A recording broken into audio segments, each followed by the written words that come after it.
हैं वो कलीसिया है जिन्होंने प्रभु यीशु मसीह को उद्धारकर्ता के रूप में ग्रहण किया है ना? मसीह के लहू से वो शुद्ध हुए हैं और आत्मिक रूप से जो प्रिपेयर है, जो अपने आप को तैयार कर रहे हैं उस मैरिज के लिए। राइट। अब अगर वो दुल्हन है, अगर कलीसिया दुल्हन है, तो हम सब कौन है? हम दुल्हन है कि नहीं है, या गेस्ट है? हम कलीसिया है तो हम दुल्हन। हम अगर कलीसिया है तो हम दुल्हन है। तो अब मेरा प्रश्न ये है, अगर हम सब दुल्हन हैं तो फिर गेस्ट कौन है? जो लोग मसीह के आने के पहले सो गए, मतलब खत्म हो गए, शायद वो लोग गैस कर रहे हैं। Absolutely right. पवित्र आत्मा गेस्ट है। ओल्ड टेस्टमेंट सेंट्स, पुराने नियम के जो संत है ना, वो गेस्ट है। अब आप समझिएगा, देखो कहां से लेकर कहां तक, एबल से लेकर अब्राहम, इसहाक, याकूब, और कहां तक, जो कलीसियाई युग प्रारंभ होने तक जितने भी धर्मी लोग मरे हैं वो कौन है? वो गेस्ट है। ओके, आप मेरे साथ यूहन्ना रचित सुसमाचार उसका 3 अध्याय, उसका 29 वचन एक बार पढ़ते हैं। जिसकी दुल्हन है वही दूल्हा है, परंतु दूल्हे का मित्र जो खड़ा हुआ उसकी सुनता है, दूल्हे के शब्द से बहुत हर्षित होता है। अब मेरा यह हर्ष पूरा हुआ है। बस। अब आप यहां बताओ कि दुल्हन कौन है, दूल्हा कौन है और मित्र कौन है? He had the bride is the bridegroom, but the friend of the bridegroom which standeth and heareth him rejoiced greatly because of the bridegroom's voice. This is my joy, therefore is fulfilled. अगर आप उस वचन को पढ़ेंगे तो आपको समझ में आएगा, यूहन्ना जो है ना, वो अपने आप को दुल्हन नहीं बोल रहा है, वो दुल्हन का मित्र बोल रहा है। The friend of bridegroom, bride, the friend of bride, जो उसके साथ खड़ा है। तो मत्ती 8 का 11 भी पढ़ते हैं एक बार, मत्ती रचित सुसमाचार। Sister Sheeja, I hope you are understanding. मत्ती 8 का 11।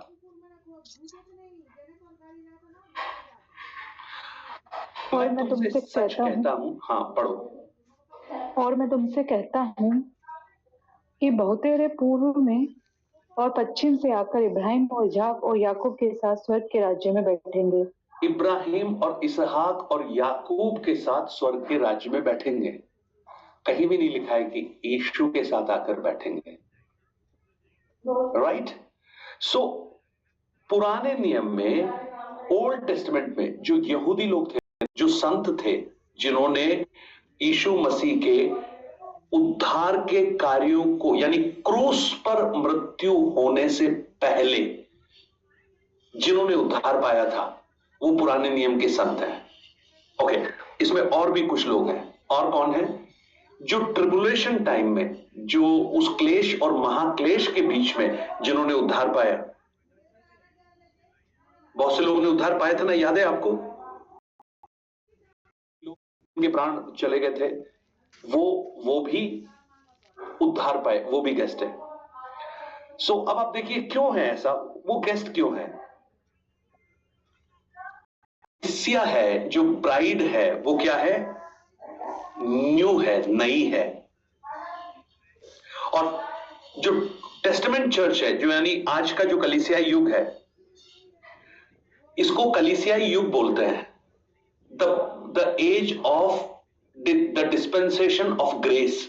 ये अभी का जो समय है, डिस्पेंसेशन ऑफ ग्रेस है। परंतु वो कब से शुरू हुआ? मसीह यीशु के क्रूस के द्वारा, उस समय से। तो उससे पहले का जो समय था वो डिस्पेंसेशन ऑफ ग्रेस नहीं था। तो उससे पहले भी बड़े सारे संत थे, आबेल से लेकर अब्राहम, इसहाक, याकूब। वो लोग भी आनंदित थे, वो लोग भी खुश थे। इस मेमने के भोज में वो लोग भी बहुत आनंदित होंगे। परंतु वो दुल्हन कभी नहीं बन सकते। पता है कारण क्या है? दुल्हन बनने का एक ही क्राइटेरिया है, मसीह के लहू से शुद्ध होना, मसीह को उद्धारकर्ता ग्रहण करना। अब अब्राहम धर्मी था, उसने विश्वास योग्यता ने उसको धर्मी ठहरा दिया, लेकिन वो चूंकि उस युग में था जब मसीह नहीं था, जहां पर मसीह का लहू नहीं था। पौलुस ने क्या कहा? मैंने तुम्हारी बात एक ही पुरुष से लगाई है कि मैं उसे पवित्र कुंवारी के समान सौंप दूं। उसने क्या किया? उसने लहू से धोकर शुद्ध किया। जो नए न्यू टेस्टामेंट यानी न्यू एज, ग्रेस के एज में जितने भी विश्वासी लोग हैं, उन सबको प्रभु यीशु ने अपने लहू से शुद्ध किया। लेकिन हाबिल को नहीं किया, अब्राहम इसहाक को नहीं किया, याकूब को नहीं किया। कारण क्या है? क्योंकि उस समय यीशु मसीह नहीं थे। यीशु मसीह के क्रूस की मृत्यु नहीं हुई, परंतु वो धर्मी है, वो भी स्वर्ग में जाएंगे। तो अब दोनों में डिफरेंस क्या है? डिफरेंस यही है दोनों में डिफरेंस जो हम 19:7 और 19:9 में पढ़ते हैं। ये सब कौन है? ये भी बहुत आनंदित है, लेकिन ये दुल्हन नहीं है। ये दुल्हन के साथ खड़े हुए लोग हैं। अभी आप भजन संहिता जब पढ़ोगे ना, तो वहां पर भी आपको एक बहुत ही अच्छी बात समझ में आएगी। मैं आपको एक भजन आपको पढ़ाता हूं।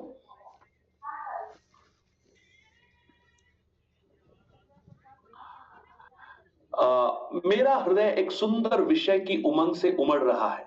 जो बात भजन संहिता 45 जब आप पढ़ेंगे तो आपको ये बात समझ में आएगी। जो बात राजा के विषय में रची है उसको सुनाता हूं, मेरी जीभ निपुण लेखनी बनी है।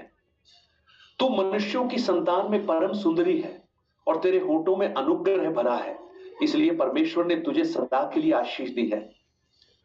और जब आप उसको थोड़ा सा आगे ले जाएंगे तो आप पढ़िएगा, हाँ 8वें वचन में, तेरे सारे वस्त्र गंधरस अगर और तेल से सुगंधित है, तू हाथीदांत और मंदिरों के तार वाले ताजों के कारण आनंदित है। तेरी प्रतिष्ठित स्त्रियों में राजकुमारियां भी हैं। तेरी दाहिनी और पटरानी ओपीर के कुंदन से विभूषित है। हे राजकुमारी सुन और कान लगाकर ध्यान दे, अपने पिता के घर को भूल जाना और राजा तेरे मन की चाह करेगा, क्योंकि वो तो तेरा प्रभु है और तू उसे दंडवत कर। सोर की राजकुमारी भी भेंट करने के लिए उपस्थित होगी। प्रजा के धनवान लोग तुझे प्रसन्न करने का प्रयत्न करेंगे। अब आप सुनिएगा, राजकुमारी महल में अति शोभायमान है। 13 वचन पढ़ रहा हूं। उसके वस्त्र में सुनहले बूटे कड़े हुए हैं, वे बूटेदार वस्त्र पहने हुए राजा के पास पहुंचाई जाएगी। और जो कुमारियां उसकी सहेलियां हैं, वे उसके पीछे पीछे चलती हुई पहुंचाई जाएंगी। ये उसकी सहेलियां कौन है? ये राजकुमारी कौन है? आप जब भजन 45 को थियोलॉजिकली आप पढ़ेंगे, ये राजकुमारी जो दुल्हन बन गई है, ये कलीसिया है। और उसकी जो सहेलियां हैं वो कौन है? जो आनंदित हो रही हैं। अब देखिए उनके बारे में क्या लिखा है, वे आनंदित और मगन होकर पहुंचाई जाएंगी और वे राजा के महल में प्रवेश करेंगी। ये कौन है? ये पुराने नियम के सारे संत लोग हैं।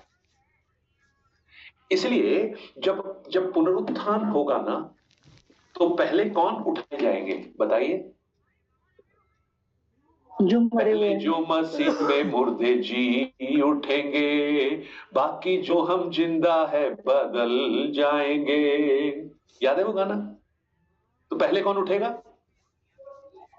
हाबिल से जो मर गए, पहले मर चुके हाबिल से लोग। उसके बाद जो क्रूस पर जिन लोगों ने क्रूस पर विश्वास कर जिन लोगों की मृत्यु हुआ है, वो उसके बाद उठेंगे और हम जो जिंदा हैं वो बदल जाएंगे।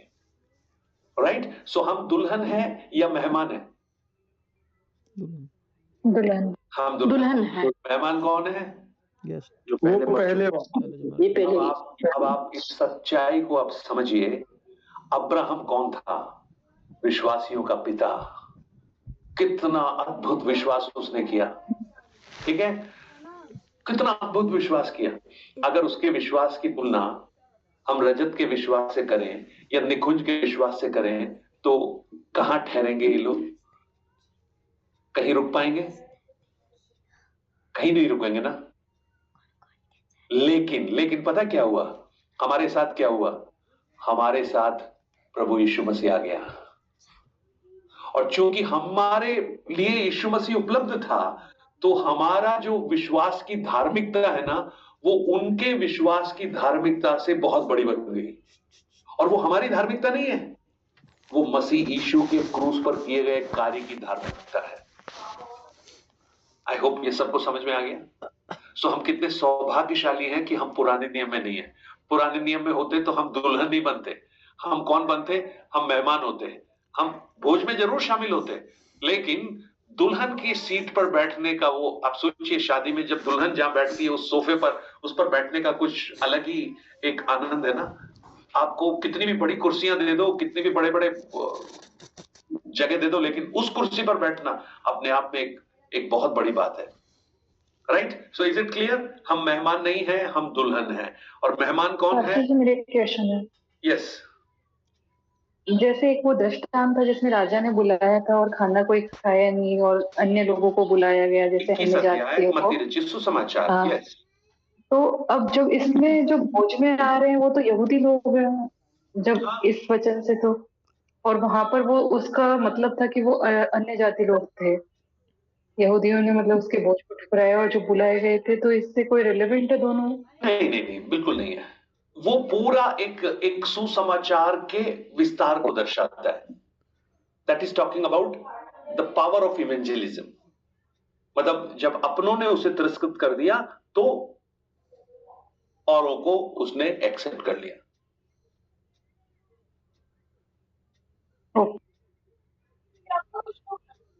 निकुंज ने कुछ लिखा है, Romeo 6:14।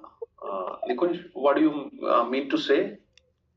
Is it related to this और समथिंग? इसमें अंडर गॉड का मतलब ये हुआ ना कि हमने क्राइस्ट में बिलीव किया, इसलिए हम गॉड की ग्रेस के अंदर आते हैं, लॉ के अंदर नहीं आते हैं। No, law is Old Testament and we are under grace. तो इसका वही तो मतलब हुआ रोमन 6:14 का। बिल्कुल यही है। और ये हाँ, बस उसके लिए लिखा था। हाँ, राइट। चलिए अब हम आगे बढ़ते हैं, हमारा 19 अध्याय खत्म कर दें। 20 वचन को पढ़ लीजिएगा। वह पशु और उसके साथ वह झूठा भविष्यद्वक्ता पकड़ा गया, और जिसने उसके सामने ऐसे चिन्ह दिखाए थे जिनके द्वारा उसने उनको भरमाया, जिन पर उस पशु की छाप थी, और जो उसकी मूर्ति की पूजा करते थे, ये दोनों जीते जी उस आग की झील में जो गंधक से जलती है डाले गए। ओके, उस पशु और उसके साथ वह झूठा भविष्यद्वक्ता पकड़वाया गया, है ना। पशु और झूठा भविष्यद्वक्ता, अभी शैतान नहीं आया है। ये पशु और झूठा भविष्यद्वक्ता शैतान के पक्के अनुयायी हैं। दे आर द हैंड्स, जो शैतान के जो हाथ है ना, वो है। कौन कौन? पशु और झूठे भविष्यद्वक्ता। याद है ना आपको, शैतान का जो त्रिएकत्व है, शैतान, झूठा भविष्यद्वक्ता और पशु। शैतान, पशु और झूठा भविष्यद्वक्ता। पशु कौन है? Anti Christ. शैतान तो शैतान है। और झूठे भविष्यद्वक्ता कौन है? जो रिलीजियस होकर लोगों को गलत राह पर लेकर चलते हैं, उस बीस्ट की आराधना करने के लिए तैयार करते हैं। तो आज देखिए, आज भी बहुत से झूठे भविष्यद्वक्ता कौन है? वो शैतान के हैंड्स हैं। वो शैतान के कार्यों को कर रहे हैं, उस परमेश्वर के कार्यों से उन्हें अलग करने की कोशिश कर रहे हैं। इनका क्या हश्र होने वाला है? उनको जीते जी उस आग की झील में जो गंधक से जलती है डाले जाएंगे। ओके, ये जो आग की झील जो गंधक से जलती है, ये क्या है?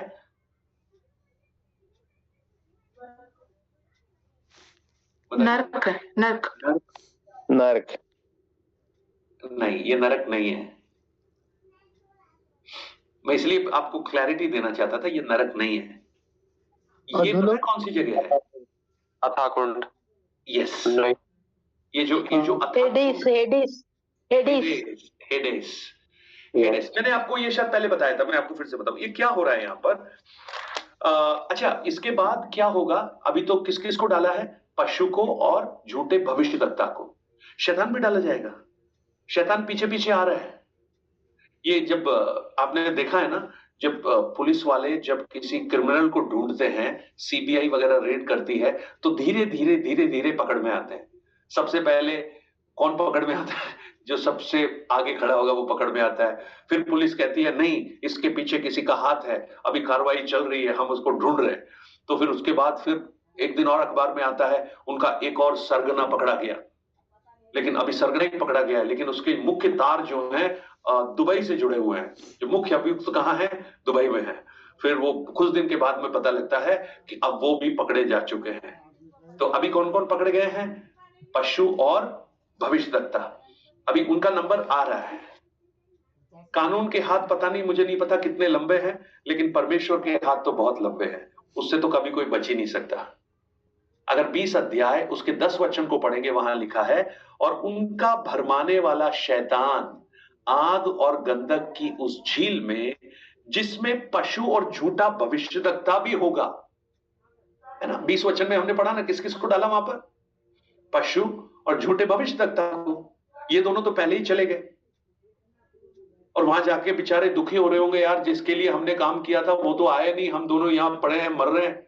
लेकिन जब देखा कि ये भी आ गए हैं तो थोड़े खुश हुए होंगे, चलो इनकी वजह से हम यहाँ आए थे, ये भी आ गए, कम से कम। अरे भाई, अपना दुख अगर कम नहीं हो सकता तो दूसरे के दुख को देख के अपना दुख थोड़ा कम समझ सकते हैं।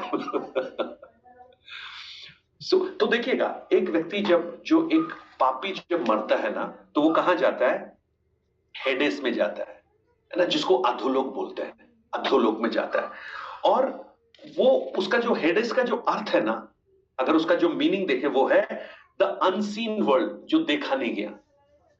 मुझे याद नहीं है, मैंने एक डॉक्यूमेंट्री पढ़ी थी जहां पर एक प्रयास किया गया था कि अर्थ जो है ना, अर्थ, इसमें होल किया जाए। तो रजत को मालूम है? तो कुछ थोड़ा सा बताओगे, वो कहां था? रशिया में हुआ था क्या? रशिया के साइंटिस्ट ने किया था। रशिया के साइंटिस्ट ने एक होल किया था अर्थ को। उन्होंने देखा कि हम यार अर्थ को डिग करते हैं, और भाई अर्थ तो गोल है ना, तो इधर से छेद करेंगे तो दूसरी तरफ से जा सकता है ना, आर पार हो सकता है। जैसे बॉल है, बॉल के अगर छेद करोगे तो आर पार चला जाएगा। तो उन्होंने सोचा कि हम ऐसा करके देखते हैं। तो जब मैंने वो पढ़ा, मुझे बहुत दिन हो गए उसको पढ़े हुए, याद नहीं आ रहा है, लेकिन मुझे इतना पता है, जब उनका वो जो नीचे नीचे जब जाता गया ना, तो वहां इतनी गर्मी थी, उनके जो लोहे के उपकरण थे वो पिघल गए। फिर उन्होंने कुछ और एडवांस कुछ इंस्ट्रूमेंट्स लिए उन्होंने, और फिर उन्होंने गहरा किया। और जब एक और गहराई पे जब पहुंचे ना, तो उन्हें कुछ आवाजें आई। तो उन्होंने उसके लिए कुछ स्पीकर्स और कुछ ऐसे आधुनिक यंत्रों को डाला और उस आवाज को पहचानने की कोशिश की। तो पता है क्या, कैसी आवाज आ रही थी? जैसे बहुत सारे लोग करा रहे हैं, चिल्ला रहे हैं, रो रहे हैं, ऐसी आवाज उनको आई। रजत, ये बिल्कुल सही है ना? ऐसा ही था ना? हाँ सर, ये ऑडियो मेरे पास थी, बट मेरा पुराना फोन डिस्ट्रॉय हो गया तो चली गई। वो था मेरे पास ये। तो ये इट्स ए साइंटिफिक प्रूफ कि ऐसी आवाजें उनको पृथ्वी के नीचे गहराइयों में से आई। देखिएगा, तो एक व्यक्ति जब मरता है तो वो कहां जाता है? जो जिन्होंने प्रभु को नहीं ग्रहण किया वो हेडेस में जाता है, ठीक है। अब एक धर्मी जब मरता है तो वो कहां जाता है? वो कहां जाता है? सेकंड। ओके, अब उसको पढ़िए, दूसरा कुरिन्ती 5 अध्याय उसका 6 और 8 वचन। दूसरा कुरिन्तियों की पुस्तक 5 अध्याय 6 से 8। अतः हम सदा ढांढस बांधे रहते हैं और ये जानते हैं कि जब तक हम देह में रहते हैं तब तक प्रभु से अलग हैं, क्योंकि हम रूप को देखकर नहीं पर विश्वास से चलते हैं। इसलिए हम ढांढस बांधे रहते हैं और देह से अलग होकर प्रभु के साथ रहना और भी उत्तम समझते हैं। देह से अलग होकर प्रभु के साथ रहना, है ना। जब अधर्मी मरता है तो वो मरकर कहां जाता है? हेडेस, यानी अधोलोक में जाता है। और वो लूका रचित सुसमाचार में वो बड़ा अच्छा उदाहरण है, जहां पर धनवान मरा और वो कहां चला गया? अधोलोक में पीड़ा भोगने की जगह पर चला गया। और जब लाजर मरा तो वो कहां पहुंचा? अब्राहम की गोद में चला गया। फिलिपियों की पुस्तक उसका 1 अध्याय, फिलिपियों में भी इस बात को संत पौलुस ने लिखा है, उसका 19 से लेकर 23 तक वचन। लेकिन 19 मत पढ़िएगा, 20 भी मत पढ़िए, या 21, 22, 23 वचन, 21 से 23। क्योंकि मेरे लिए जीवित रहना मसीह है और मर जाना लाभ है। पर यदि शरीर में जीवित रहना ही मेरे काम के लिए लाभदायक है, तो मैं नहीं जानता कि किसको चुनूं, क्योंकि मैं दोनों के बीच अधर में लटका हूँ। जी तो चाहता है कि कूच करके मसीह के पास जा रहूं, क्योंकि यह है बहुत ही अच्छा है। देखो पौलुस क्या कह रहा है, जी तो चाहता है कि कूच करके कहां चला जाऊं, मसीह के पास चला जाऊं। पौलुस ने क्या कहा दूसरे कोरिन्थी 5 अध्याय में, अभी जो हमने पढ़ा था, किसके साथ रहेंगे, प्रभु के साथ रहना, वो उत्तम है। और यहां पर पौलुस फिर कह रहा है, क्योंकि मैं कूच करके मसीह के पास जा रहा हूं। कूच करने का मतलब क्या है, आपने सुना होगा ना, कई बार जब किसी की मृत्यु हो जाती है, फिर आप जाके पूछते हैं वो भाई साहब कहां हैं, तो वो कहते हैं ना वो तो चले गए। अरे कहां चले गए, अभी तो थोड़ी देर पहले तो यहीं थे। नहीं नहीं, वो चले गए, कब आएंगे, नहीं अब वो नहीं आएंगे। चले गए मतलब क्या है, कोई यात्रा है ना, गुजर गए ना, गुजर गए, चले गए। इंग्लिश में बड़ा अच्छा फ्रेज है इसका, the old man kicked the bucket. Kick the bucket यानी बकेट को लात मार दी, एक फ्रेज है। अगर किसी ने बोला ना ही किक द बकेट, तो यानी वो मर गए, गुजर गए, परलोक सिधार गए, स्वर्गवासी हो गए, ही डाइड, है ना।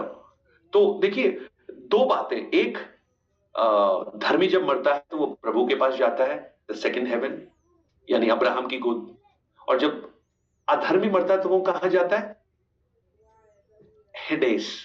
मैं बताने की कोशिश कर रहा हूं कि ये जो जगह है हेडेस, वो नरक नहीं है।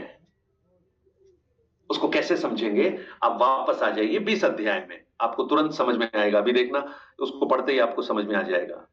20 अध्याय और पढ़िए उसका 12 और 13 वचन और 14, 12, 13, 14। हाँ ध्यान से पढ़ना। यस। फिर मैंने छोटे बड़े सब मरे हुओं को सिंहासन के सामने खड़े हुए देखा और पुस्तकें खोली गई।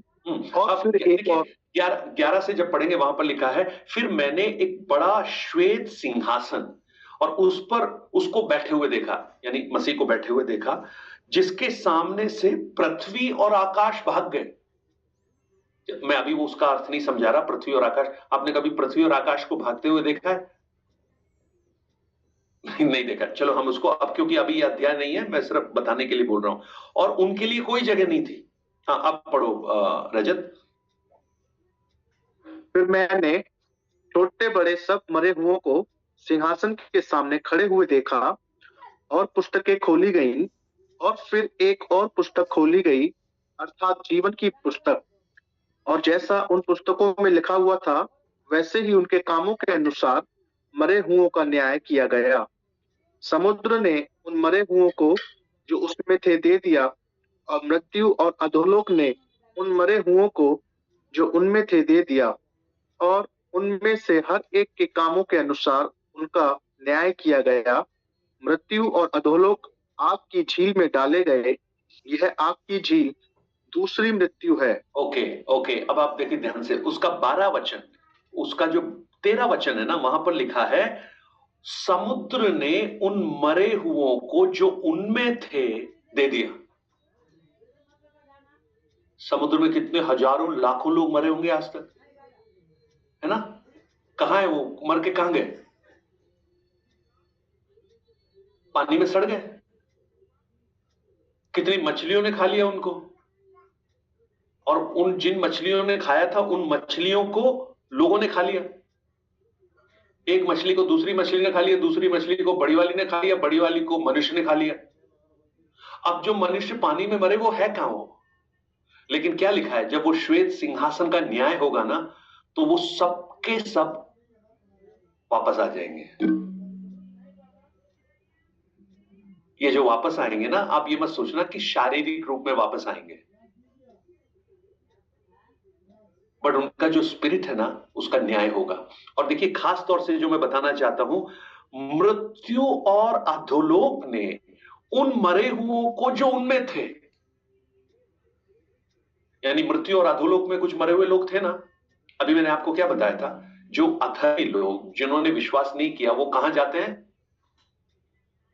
अधोलोक में जाते हैं, हेडेस जिसको बोलते हैं। तो हेडेस में बहुत सारे लोग हैं, लेकिन जब न्याय होगा, उस श्वेत सिंहासन व्हाइट थ्रोन जजमेंट होगा, तो व्हाइट थ्रोन जजमेंट के लिए ये जो लोग हैं ना, जो उस अधोलोक में पड़े हैं, अभी हमने देखा था वहां पे बीस्ट भी है, वहां पे झूठे भविष्यद्वक्ता भी है, वहां पर शैतान भी है। इन सबको क्या करेंगे? वहां से बाहर निकालेंगे और कहां खड़ा करेंगे? उस मसीह के न्याय के सिंहासन के सामने खड़े होंगे। इब्रानियों 9:27 में पता है क्या लिखा है? मनुष्य का एक बार मरना और न्याय का होना नियुक्त है। कुछ लोग सोचते हैं यार मरने के बाद क्या देखा है? अरे भैया, मरने के बाद ये श्वेत सिंहासन भी देखना पड़ेगा। तो मृत्यु और अधोलोक ने क्या किया? जितने भी हेडेस के अंदर जितने भी लोग थे ना, उनको खाली कर दिया। अब खाली करके किसको दे दिया? उसके सामने, श्वेत सिंहासन के सामने खड़ा कर दिया। और वहां पर क्या हुआ? हर एक को काम के अनुसार न्याय मिला। और न्याय मिलने के बाद उनको कहां डाला?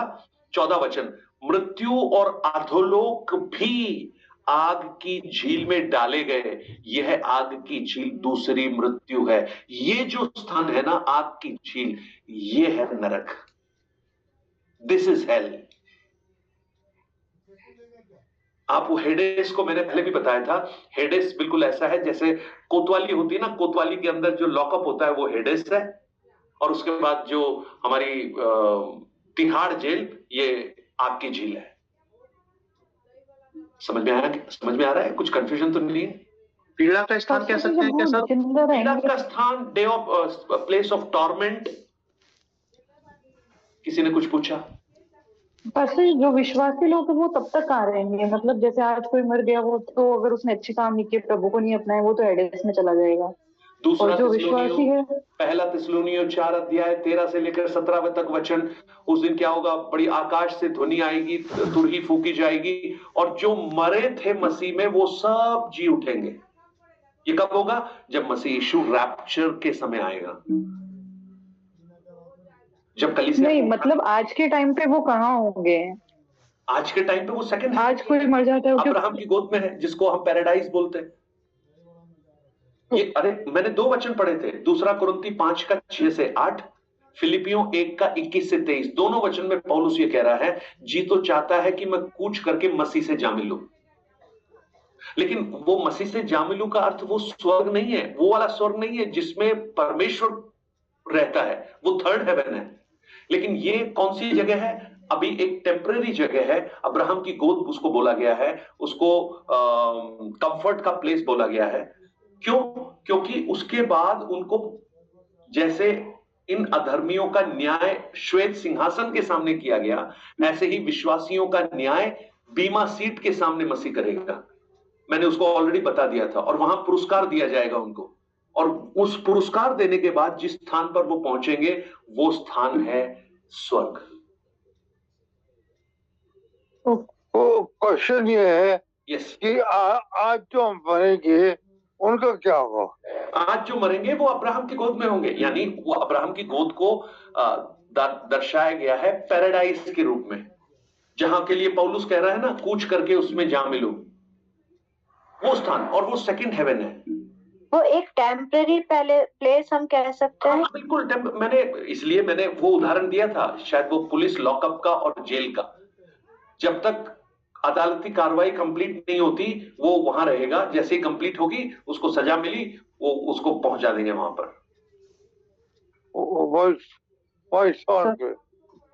और बादल वाला फर्स्ट हेवन है, जो बादलों पर ले जाएंगे वो जब रैप्चर होगा। सेकंड हेवन है, सेकंड हेवन। तो दोनों ही सेकंड हेवन है ये? नहीं, फर्स्ट हेवन तो है अब ये जो स्काई है ना, जहां तक हमें दिखाई देता है, yes, जहां तक बर्ड्स उड़ती हैं, that is the first heaven. The second heaven है जो उसके ऊपर है, जो हमें दिखाई नहीं देता, जहां पर स्पिरिचुअल वारफेयर होता है। एफिसियों 6, हमारा युद्ध मांस और लहू से नहीं परंतु अंधकार की ताकतों से और उन आकाश की सामर्थ्यों से जो आकाश मंडल में पाई जाती हैं, उन प्रधान अधिकारों से है। तो वो स्थान है जहां पर ये सेकंड हेवन है। और थर्ड हेवन है, that is the place where God lives. जिसके बारे में पौलुस 2 कोरिन्थियंस चैप्टर 12 में बोलता है, मैं एक ऐसे पुरुष को जानता हूं, न जाने देह में न जाने आत्मा में, परंतु वो तीसरे स्वर्ग तक उठाएगा। अंतरिक्ष और आकाशगंगाएं क्या है, ये कौन सा हेवन है भाई? आकाश को आप जो आपको दिखाई दे रहा है ना, आकाश, वो फर्स्ट हेवन है। उसके बाद जो सेकंड, जिसमें आप गैलेक्सी बोल सकते हैं, जहां पर स्टार हैं, जहां पर सन है, मून है, that is the second haven.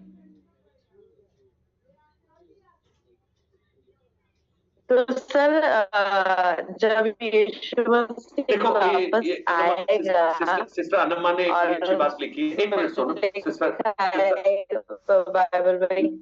Sonam, आपकी आवाज नहीं आ रही है, आपकी आवाज बहुत कट रही है। आप एक बार म्यूट करके फिर दोबारा बोलना। सिस्टर अन्नमा ने लिखा, जब वो डाकू जो यीशु के साथ था, क्रूस पर मरा था, उसने कहा था मुझे स्मरण रखना, तो यीशु ने क्या कहा उसको? तो आज ही स्वर्ग में। कब? नहीं, स्वर्ग में नहीं बोला, स्वर्ग लिखा है, लेकिन वो पैराडाइज है। सुखलोक मराठी में, क्योंकि स्वर्ग के साथ लोक लग गया तो स्वर्ग लोक में। हाँ, एक्चुअली मैं बताऊं ना, एक्चुअली ट्रांसलेशन में बहुत सारी प्रॉब्लम्स है, क्योंकि वो जो ट्रांसलेशन होती है ना उसमें मराठी ट्रांसलेशन में सुखलोक लिखा हुआ है। सुखलोक लिखा है, तो सुखलोक का मतलब it's a place of comfort, इसलिए उसको प्लेस ऑफ कंफर्ट भी बोला गया है। तो वो पैराडाइज, अभी पैराडाइज में होंगे, जो वहां पे पुराने संत भी हैं वहां पे पैराडाइज में। मैं आपको एक चीज और बताता हूं, एफएसयू 4 अध्याय निकालिए एक बार। एक बहुत अच्छी और सच्चाई आपको समझ में आएगी, और आप पढ़िएगा 8, 9 और 10। इसलिए वह कहता है, वह ऊंचे पर चढ़ा और बंदियों को बांध ले गया और मनुष्यों को दान दिए। उसके चढ़ने से और क्या पाया जाता है? केवल यह है कि वह पृथ्वी की निचली जगहों में उतरा भी था, और जो उतर गया ये वही है जो सारे आकाश से ऊपर चढ़ भी गया कि सब कुछ परिपूर्ण करे। ओके, अब आप देखिए ये क्या है, ये प्रभु यीशु के बारे में लिखा है, उनकी मृत्यु के बाद, है ना, जो शनिवार का दिन था, वो क्या कर रहे थे? He went to this place, क्योंकि अब्राहम, इसहाक, याकूब, हाबेल स्वर्ग नहीं जा सकते। यीशु मसीह ने क्या कहा? आई एम द वे, मैं ही मार्ग हूं, मैं ही सत्य हूं, मैं ही जीवन हूं, बिना मेरे द्वारा कोई पिता के पास नहीं जा सकता। अब्राहम धार्मिक है, परंतु वो प्रभु यीशु के बिना स्वर्ग जा ही नहीं सकता, इसलिए उनको भी सुसमाचार सुनाना जरूरी है। और वो दिन प्रभु यीशु यही कर रहे थे, उन्होंने उनको बंधुआई। कौन बंधुआई? वहां पर बंधुआई लिखा है क्योंकि वो लोग वेट कर रहे हैं, वो लोग वहां पर इंतजार कर रहे हैं कि हमारा ये समय खत्म हो, हमारा ये वाला टाइम खत्म हो और हम ट्रांसफर हो। समझ में आ रहा है ना? सोनम कुछ पूछ रही थी शायद। सर मेरे दिमाग में बस थोड़ा ये सवाल आता है कि जब यीशु मसीह आएंगे हमको लेने के लिए, तो कुछ लोग के विषय में लिखा है जो मरे हुए हैं वो जी उठेंगे, तो वो फिर पैराडाइज से वापस आकर उनके अंदर और उनकी देह में आत्मा आएगी, फिर वो जी उठेंगे। तो वो प्रोसेस कैसा होगा वो मैं नहीं समझ पा रही हूँ। यस, देखिए हमें एक बॉडी तो मिलेगा, हमें एक बॉडी मिलेगा, लेकिन अब जैसे ही मैं बॉडी बोलूंगा तो आपको क्या लगेगा, है ना? लेकिन उस बॉडी की खासियत देखिएगा। निकोदेमुस को यीशु मसीह ने कहा यूहन्ना 3 अध्याय में, मांस और लहू परमेश्वर के राज्य के वारिस नहीं हो सकते। अब आप कल्पना कर सकते हैं एक बॉडी की जिसमें ना तो मांस हो ना लहू हो। आप कर सकते हैं कल्पना? एक शरीर जिसमें मांस नहीं हो और ना उसमें खून हो, तो अब बताओ अब कैसा होगा? आत्मा स्पिरिचुअल बॉडी, या स्पिरिचुअल है, लेकिन वो एक बॉडी भी है, वो दिखाई देगी, हड्डियां होंगी। अब स्केलेटन मांस और लहू नहीं है तो क्या स्केलेटन? ये तो फिर भूत बन जाएंगे, सब डर जाएंगे उससे। No, it's a glorified body and that would be a beautiful body. उसको स्केलेटन की तरह से मत देखो आप। लेकिन इतना जरूर मैं बताऊं आपको, जैसे अभी 19 अध्याय में हमने पढ़ा था, प्रभु उसको एक नाम दिया गया जो नाम कोई नहीं जानता। पौलुस भी कहता है कि अभी हमें दर्पण में धुंधला दिखाई देता है, लेकिन हम एक दिन आमने सामने देखेंगे। ऑनेस्टली कहूं, हमको नहीं पता वो कैसी बॉडी होगी। अब कुछ भी कयास लगा सकते हैं, अलग अलग थियोलॉजीज, अलग अलग बातें हो सकती हैं, परंतु हमें कुछ चीजें तो तभी समझ में आएंगी जब हम पहुंचेंगे। उदाहरण के लिए मैं आपको बोलूं, आप जा रहे हैं मनाली घूमने के लिए, है ना, और आपने मनाली के बारे में खूब स्टडी किया, गूगल से ब्लॉग्स देखे और लोगों के बारे में उन पुराने फोटोज देखे और बोले कहां कहां कैसी कैसी जगह है, सब कुछ देख के आप चले गए। और जब वहां पहुंचे तो पता है आप क्या करें? अरे बाप रे, ये तो कुछ भी नहीं है जो मैंने पढ़ा था यार। वो फोटो में तो कुछ समझ में नहीं आया, लेकिन तो ये तो वास्तव में जो देखा है उससे तो बहुत ही जबरदस्त है। स्वर्ग ऐसा ही होने वाला है। आज जो हम पढ़ रहे हैं ना, बहुत ही सीमित चीजों को हम लोग समझ पा रहे हैं, क्योंकि हमारी बुद्धि पृथ्वी और पृथ्वी की बातों के बारे में ही सोचती है। अब मैं स्वर्ग की बात बोलूंगा ना, तो स्वर्ग की बात को भी हम पृथ्वी की बातों से तुलना करके देखेंगे, है ना। जैसे यीशु मसीह ने कहा मैं तुम्हारे लिए घर बनाने जा रहा हूं, तो जैसे ही घर की बात आई हमारे मन में 150 गज, 200 गज, 500 गज, 1000 गज, 2 बेडरूम, 3 बेडरूम, क्योंकि हमने घर वही, हमारा कॉन्सेप्ट घर का वही है। अब जैसे ही बाप के बारे में हम बोलेंगे, ही इज ए फादर, पिता, तो हमें सबसे पहले हमारा बाप नजर आएगा, फिर उसके बाद दोस्त का बाप नजर आएगा, फिर हम कंपेयर करेंगे यार उसका बाप, इसका बाप, उसका बाप। लेकिन वो जो गॉड, जो फादर है, उसके कॉन्सेप्ट को हम समझना हमारे लिए थोड़ा सा कठिन होगा।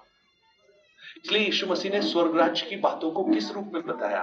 बड़े बड़े छोटे छोटे पैराबल्स के रूप में बताया कि तुम समझ तो जाओ इसके द्वारा, तुम इन पैराबल से समझ जाओ। चीजों को अभी ज्यादा समझने की कोशिश मत कीजिए। और एक चीज मैं आपको बताऊं, उससे कोई फर्क भी नहीं पड़ रहा कि हमारा बॉडी कौन सा होगा। फर्क ये पड़ेगा कि हम उसके साथ रहेंगे, राइट? और अब हम सबका होगा, हाँ ये पक्का कर लो कि वो होना चाहिए। अगर वो नहीं हो रहा है तो उसके लिए तैयारी कर लो। इसलिए पहला भोज खाओ, दूसरे भोज को खाओ, तीसरे भोज का खाना खाओ, और चौथे भोज में जिनको खा रहे हैं उनको देख के आनंदित हो जाओ। वो हमारे लिए नहीं है, क्योंकि वो हम देखेंगे उसको, राइट? चलिए, time is running out, time बहुत लंबा हो गया। प्रार्थना करें, परमेश्वर को हम धन्यवाद दें, और खुदा है ना, उसमें और भी बहुत सी ऐसी बात आएंगी जो हमें कम समझ में आएंगी। वो नया आकाश, नया यरूशलेम, नई पृथ्वी और ये सब चीजें, वो हमको समझने में थोड़ी सी मुश्किल आएगी, लेकिन प्रभु हमें समझाए। मैं आशा करता हूँ आप लोगों को थोड़ा थोड़ा करके समझ में आ रहा होगा, और प्रभु हम सबको समझाए। चलिए आंखों को बंद करें, प्रार्थना करें और परमेश्वर से कहें प्रभु आपके आगमन के लिए तैयार हो सके। Praise the Lord. प्रार्थना क्वेश्चंस हैं तो चिंता मत कीजिए, हम जैसे ये प्रकाशित वाक्य खत्म होगा, हम 2-3 दिन हम डिस्कशन के लिए रख लेंगे, है ना। आप अपने एक नोटबुक में बैक साइड में क्वेश्चंस नोट करना शुरू कर दो, है ना, और हो सके तो मुझे पहले भेज दो, जिससे मैं